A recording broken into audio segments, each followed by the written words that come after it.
save the world. Oh, yeah, so that has music that goes with it.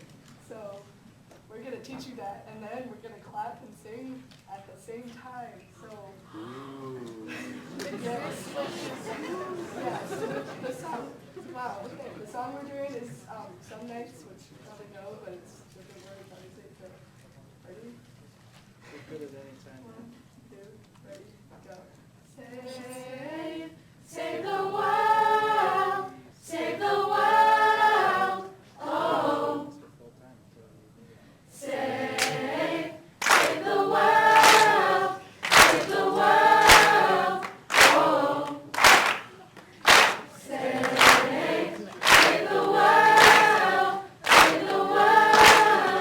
oh. Okay, well, you guys got it.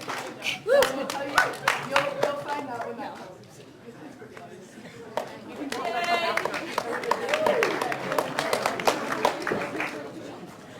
More music for after. Okay, everybody.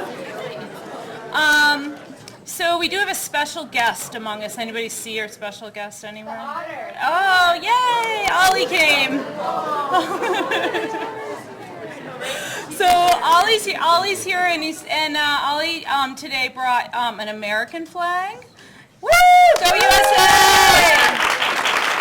And a Finland flag. Yay!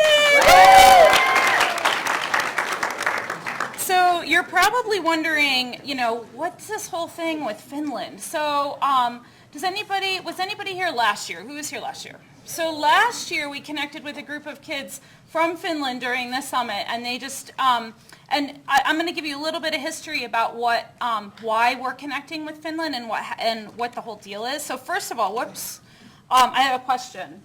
Who here can name two countries that border Finland? 2 countries. Let's hear it. 2 countries. Right there. That's one. Sweden. All right, you win a hat. I can't throw. Okay.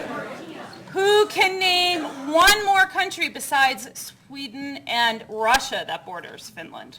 One more in the back. Norway. Yes. Pass the hat back. I don't think I can throw it. Woo! Pass it back. Okay, who can name the most popular sport in Finland? Let's hear it right there.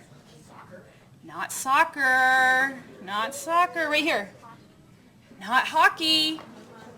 In the back in the orange. Curling. Not curling. Come on, you guys, right there. Right there. Yes!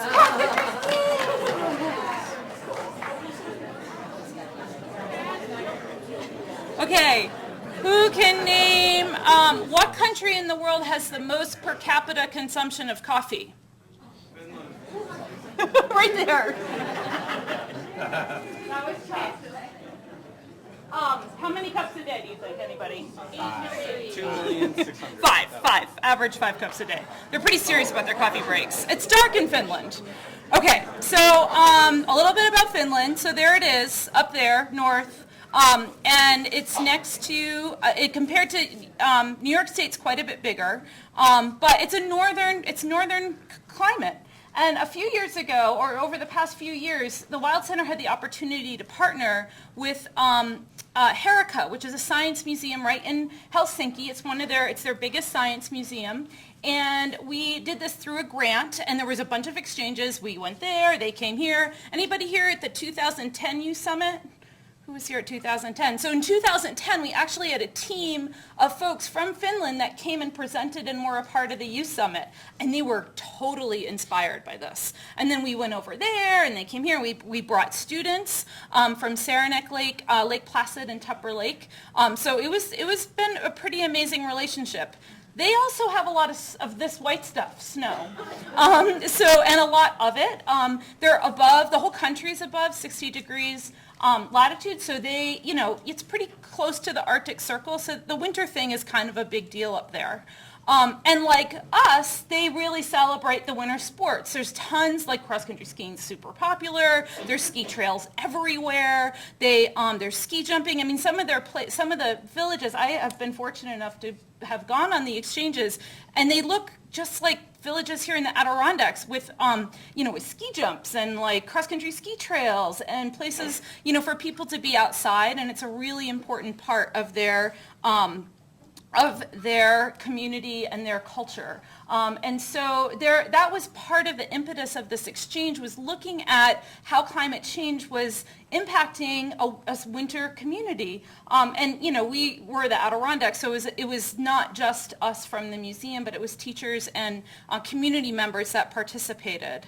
So I know you've seen the map on your right, a few times now, but this is what it looks like in Europe. So if you look at Finland up there in the dark green where it says 2000, and you're looking at the scenarios of both the sort of best case scenario of emissions, and the red, of course, is the worst case scenario. And so you can see how there's a somewhat parallel. So their climate would be more like southern France, just like ours would be more like Georgia and South Carolina. So they're facing that similar loss of winter and loss of their whole economy, the ecosystems, a lot of stuff that Dr. Powers talked about yesterday.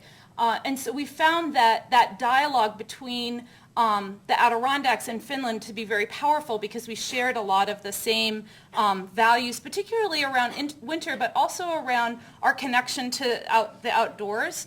Finland is very connected to its environment, and the people there really enjoy and spend a lot of time recreating and being outside, despite the fact that it gets, really cold there, just like it does here. So this is sort of a funny photo. So one of the amazing things that they did is that they've actually already been experiencing enough of a decline of winter that they've built indoor cross-country ski areas. And I'm not really sure what this thing is in the front, but anyway, in the back, a stuffed bear, I'm not really sure, but in the back, you can see this is actually inside a tunnel, and the guy's getting ready to go cross-country skiing, and I had the opportunity to actually ski in one of these, and it's unbelievable. It's like a giant warehouse, and it's all open, and there are cross-country ski trails that kind of are built kind of around the outside of it or down through the center.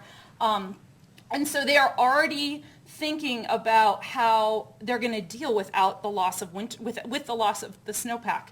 So this is one of the ways that they're doing it. It's pretty crazy, actually. But it was the fastest snow I've ever skied on. It's temperature controlled.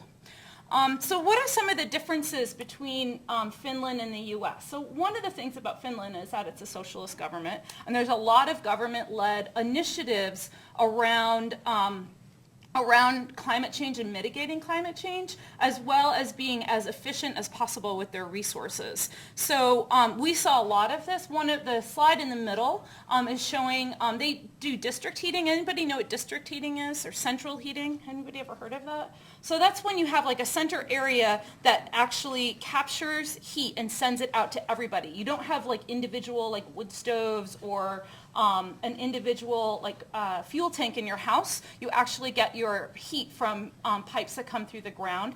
And so that's pretty cool. But the cooler part is where they capture the heat from. We were able to see a bank of servers. So they had all of these huge computer servers in one place, and they were capturing the heat off of those servers. All those computers in one place generate a lot of energy. They captured the heat off of that. They captured the heat in their waste treatment plants, and they send that heat, that, as things are decomposing and rotting and all that stuff, breaking down, they capture that heat and they send it out. And the same works with cooling. They actually use ocean water, and they run the ocean water through a system that captures the cooling, and they use that as air conditioning. I mean, it's totally unbelievable, some of the technology that they're using. On the slide on the far right, everywhere there is composting. Like there's composting. It's just part of your trash pickup is composting.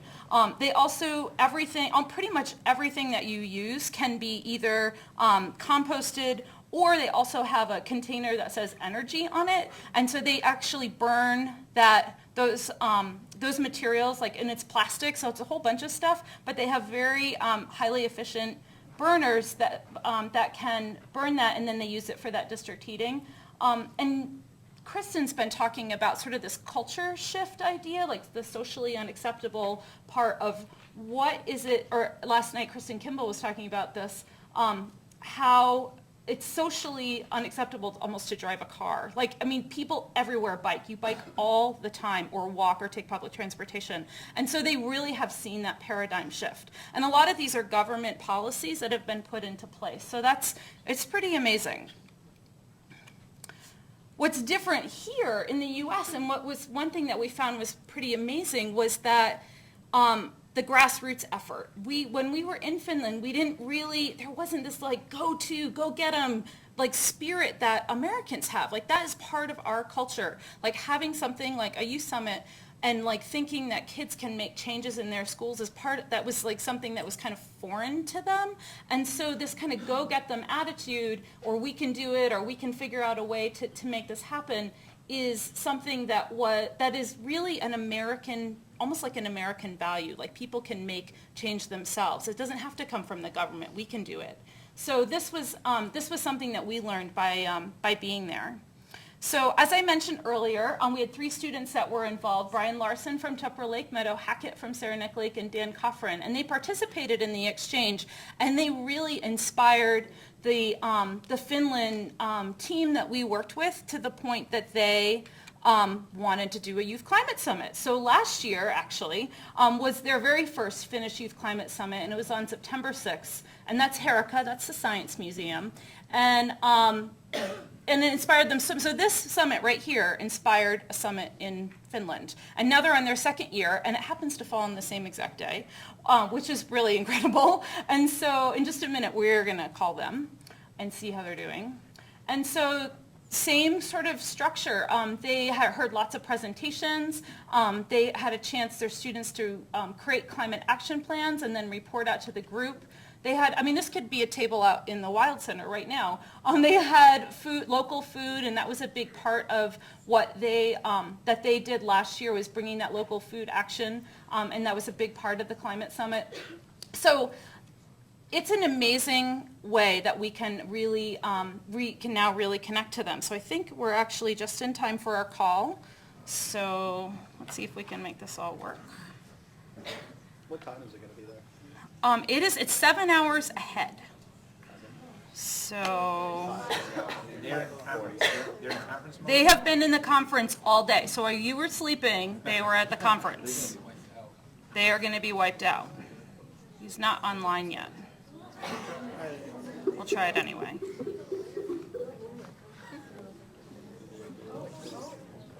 So they were also trying to get everybody in the same place at the same time. Anyway, it's been quite fun logistically. So we'll just wait a minute while, no, we're not going to leave a message. We got one and a half minutes. Oh, there they are calling, right? Yep. How do I answer? Sorry.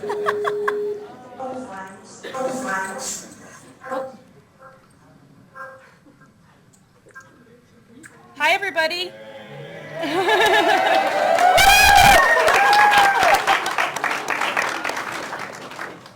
Hello, Finland.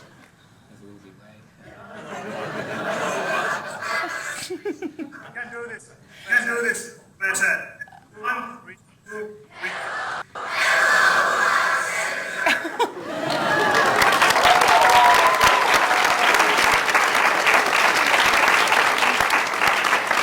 Okay, we can do that too. Let's try that. Ready? 1, 2, 3. Hello, Finland.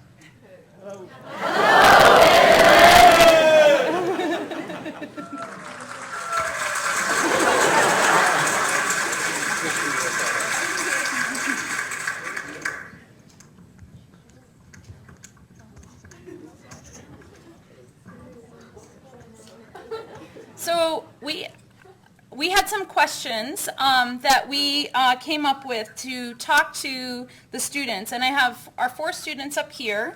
Let me give you guys a mic, not that mic.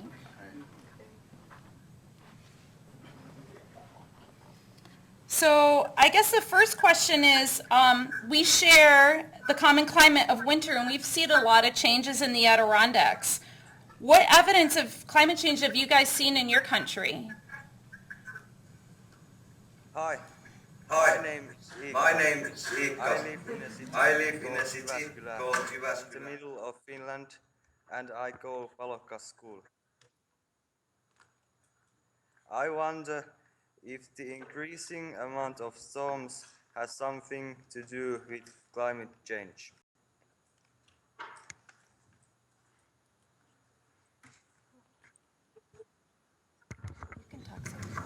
Hi, I'm Sam, and I'm from the Wild Center. I'm from Saranac Lake, New York. And yes, we've been seeing a lot of storms recently in the past few years. So that's definitely been increasing. I know there's more rainfall than there used to be, and a lot less snow, so we're sad about that.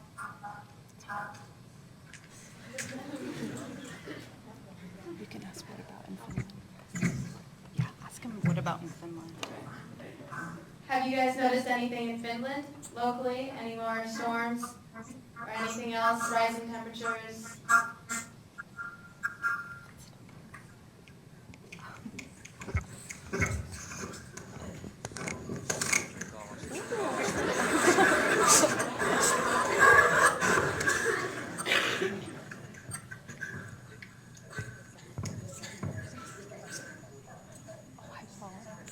She's translating. Okay, so hello.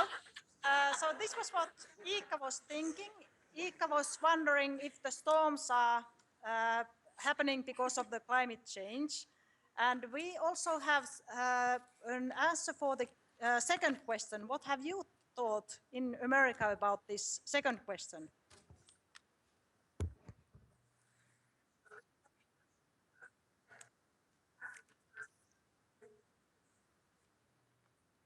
Hi, I'm Milla. I'm I'm from from Rovaniemi, Rovaniemi, Lapland. Climate Climate change has made us at Lapland. We also get snow later than before, and we have now nästan paining lifestyle at Heureka. I have made a decision to use less electricity. I'm switching off the lights and eating more bread than meat. You can talk, Gina. So my name is Gina. I am from Saranac Lake also, and storms definitely are a sign of climate change here. And also, personally, we have a lot of people in America with a lot of different opinions and a lot of different views on things. And one of our challenges is to get everyone on the same page. And in my life, it's I have a lot of friends who believe in what I believe and are trying to stop climate change, and I have a lot of friends who don't believe in climate change. So personally, I'm trying to get everybody on the same page and get excited about saving the world. Do you want to share, Cody? Personally, I understand that English and Finnish are very different languages, and so I'd like to compliment you guys in English. I wish I learned a little bit of Finnish for this. That being said, I think it's awesome to be able to communicate with you guys, and as you said, you turn off lights and do the little things. And I just want to say that that's really awesome to understand that if everyone all around the world is doing that, not just the people here at the Wild Center today. And more or less, just thank you for that.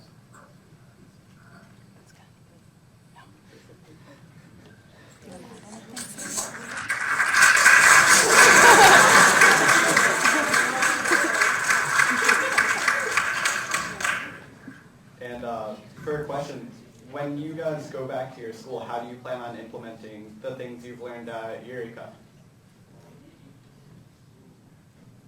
I'm sorry, could you repeat the question?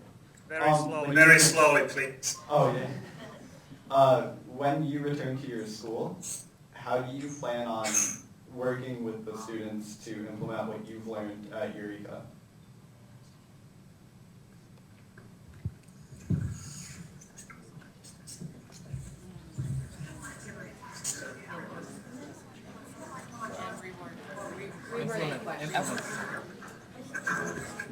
They're wondering what. Sorry. What, Problems with the connection. It's difficult to answer. I think what we have now done here is like we have 23 different kind of examples that will be implemented in the schools. And unfortunately, we don't completely know yet which those are because we have our final grand show after this phone call. So probably we can then come back to you via Facebook or email to show you which are those 23 ideas. But that's how it will happen then. What do you want me to do? All right, thank you very much.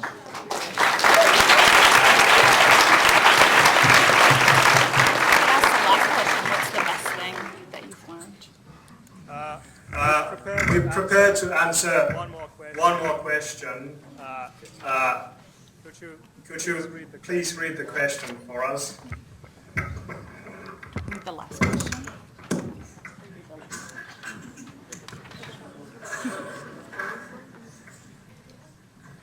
The last question is, what has been the best part about your youth summit? Oh no, it's the other question. It's not that one? No. Then, what is the Just kidding.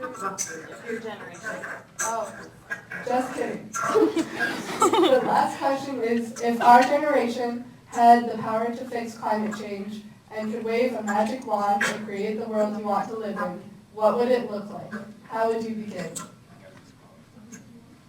If I had a magic wand to change the world, I would increase the use of sustainable energy like wind and solar energy.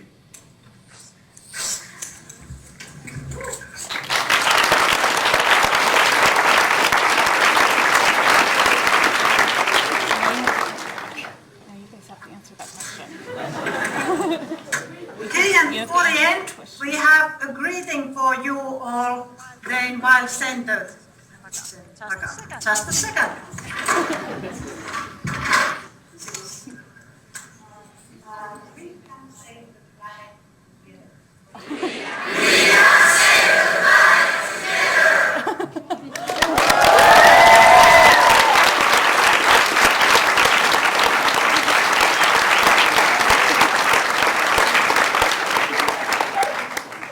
How about thank you, Finland? Have a great summit. We are going to go on with our own. Goodbye, America. Bye-bye. Goodbye, Finland. Thank you. Okay.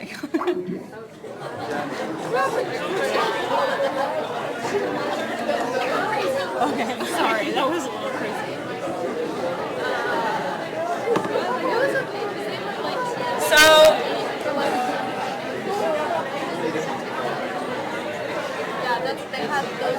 I think it's pretty amazing.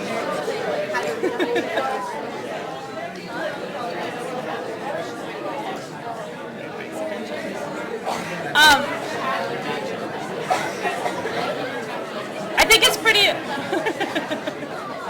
Well, that was pretty exciting. Where everybody's chatting, chat.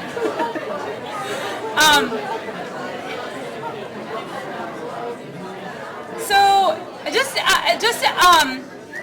any thoughts about? I mean, I know Skype's it was a little bit awkward because we were trying to figure this all out and they were translating and but I'm just wondering if there's any reaction from any of you guys about this connection that we have or that I think it's like so amazing right now to think about they're moving into their finale and like they're going to be talking about what they're going to do in their schools and I'm just wondering if there's any reaction from kind of this connection. Yeah.